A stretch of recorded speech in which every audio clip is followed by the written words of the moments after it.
Howdy, howdy, howdy, everybody. Brian here, quantlabs.net.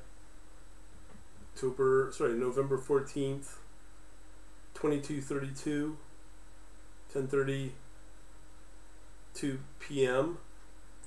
Eastern Standard Time. Just want to go over the forex to show you, and the commodities and all the regular mainstream stuff to show you how crypto still blows the doors off of this stuff. Here's the cointracking.info third-party verified right here, October 10th at here, let me do it this way, full screen. Right here we're looking at October 10th, I believe. Yep. The total coin value 1900. Now it's all the way up to, look at that, $4,700. So we're pushing in a month, just over a month, 2.5 times. And this is what we're about. Not this. Not churning an account, actually building an account. That's how you do it. And like from all the way from here, same thing, 1,400 all the way up to total value in coins there of 78, well, almost $8,000. Okay, so let's see and do a comparison on MotorWave of using Oanda, the data, and what it's saying about the markets overall. You can see here Australia dipping quite a bit, both in the Canadian Swiss franc, Canadian dollars, Swiss franc declining. Same with the British pound, the US dollar. I heard that the pound was the weakest. Same thing here with the pound against the New Zealand. Now I've done this before.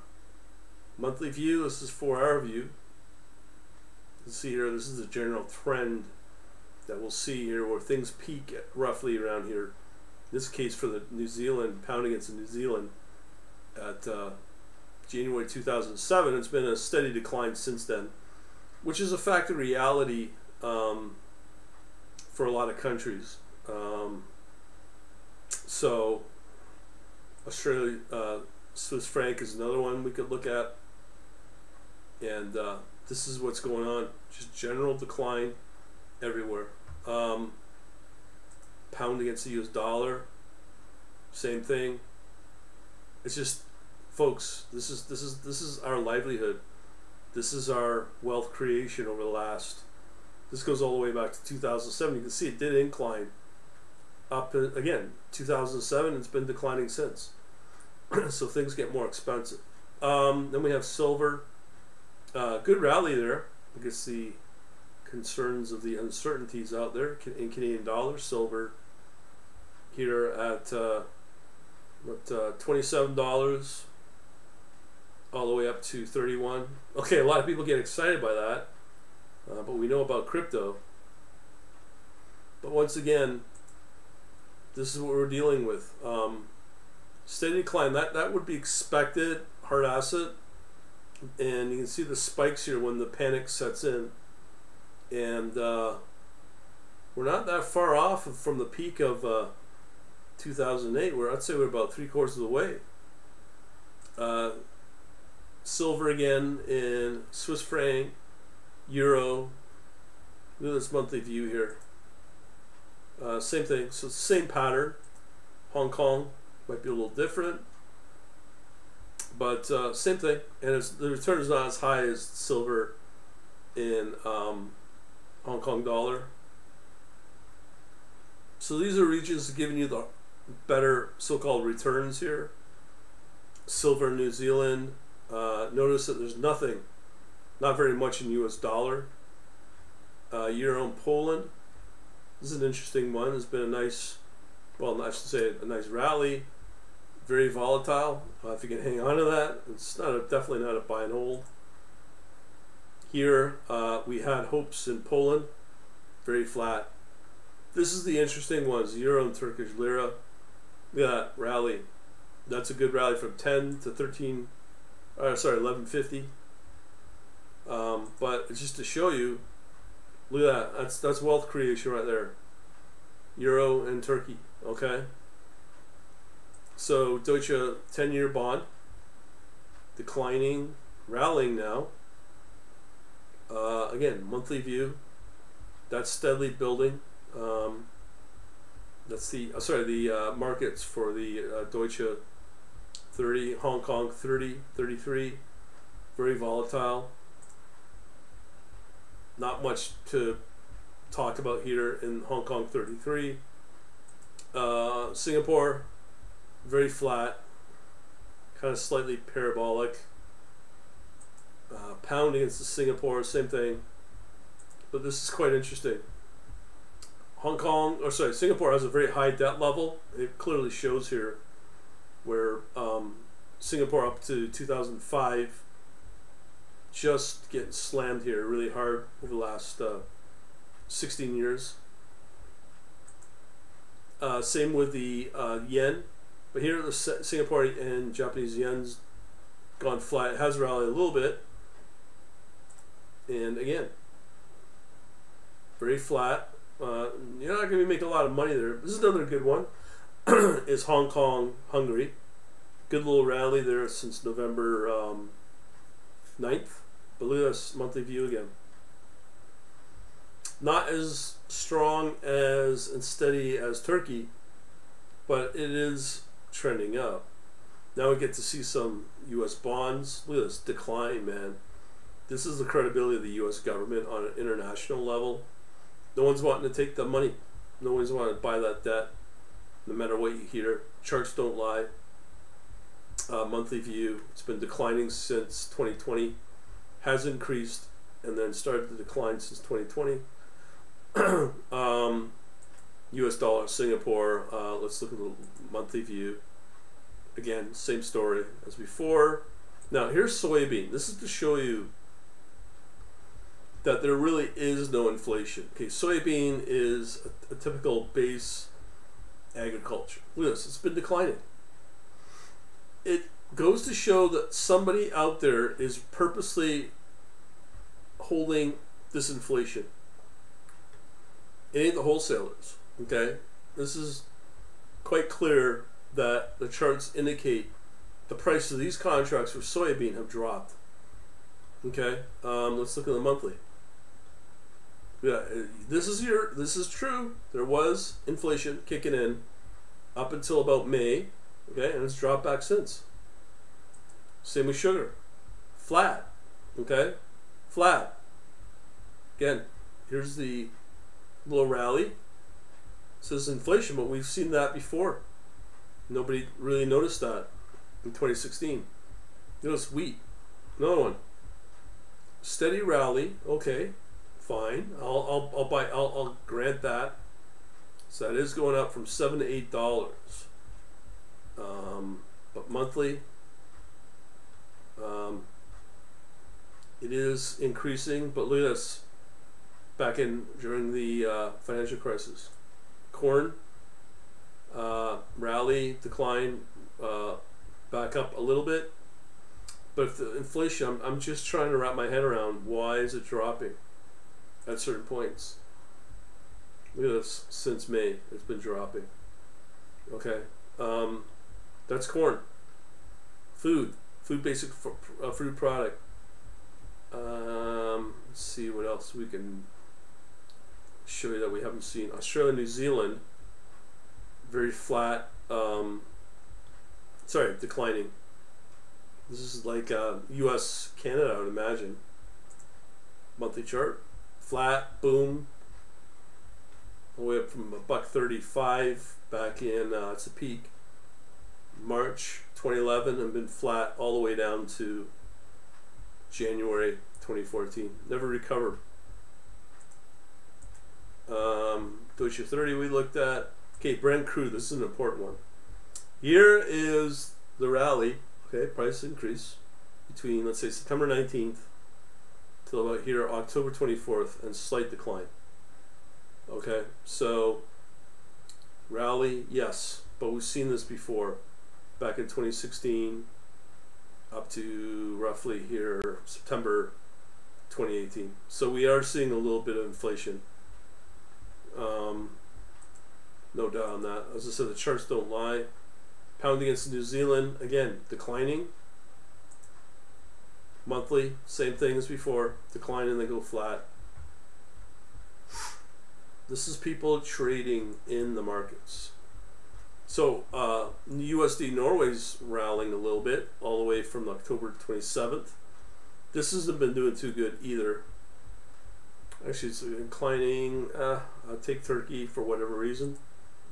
US Denmark, a little bit of rally. Now it's starting to rally again. Monthly chart. This is not so bad about Denmark.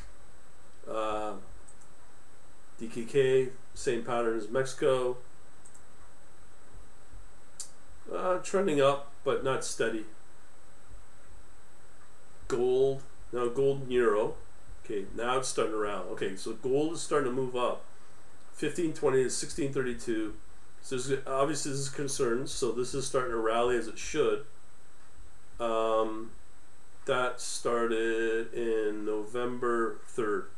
Okay, now it's gone flat. So looking at the monthly, it's been rallying. Okay, as the debt.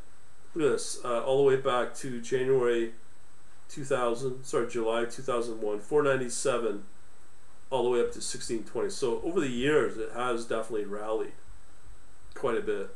But as I said, this is the real indicator to watch, and it's been falling. Okay, so this is now been falling gold-silver ratio. Look at the monthly. Okay, so here's the financial crisis, big drop here, all the way down to 2011. Nice rally, picked up all the way up to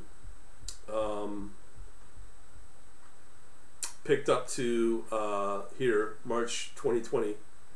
Drop back and then start to climb again. This is all due to liquidity being pumped into the market worldwide, really, by central banks, but doesn't factor in the debt. But if you looked at the U.S. markets, you'd see them skyrocket after this point here. Again, back in March, May 2020, they just accelerate. That's because of the extra liquidity. So the wealthy are the ones doing well, but if you're just a working stiff, yeah, you're not doing too good. You're barely getting by. More silver stuff. Okay, China. See what China's looking. They look pretty good for a while. And look, they're clearly struggling. Okay, 1 month. It is trending up, dropping back, but very volatile. I'd still would take the, but look, the volumes are picking up, which is good, but it's really volatile, but it is trending up. I still like the looks of Turkey. It looks like the best one.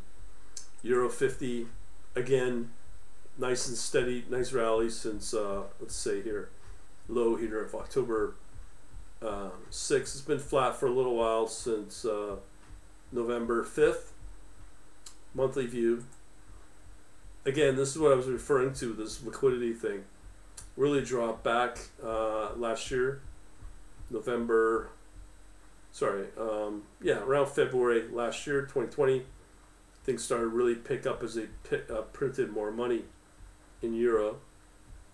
And you can see the result, it's really steep. Those that participated in the stock market did very well and have done very well. Euro Poland, again, very flat. People had a lot of hopes in Europe or in Poland. Deutsche 30, the Bund, 10-year, same as the Treasury, declining, been flat and started to pick up again November 2021. Here's the comparison with the market. You can see the rally started here October 6th.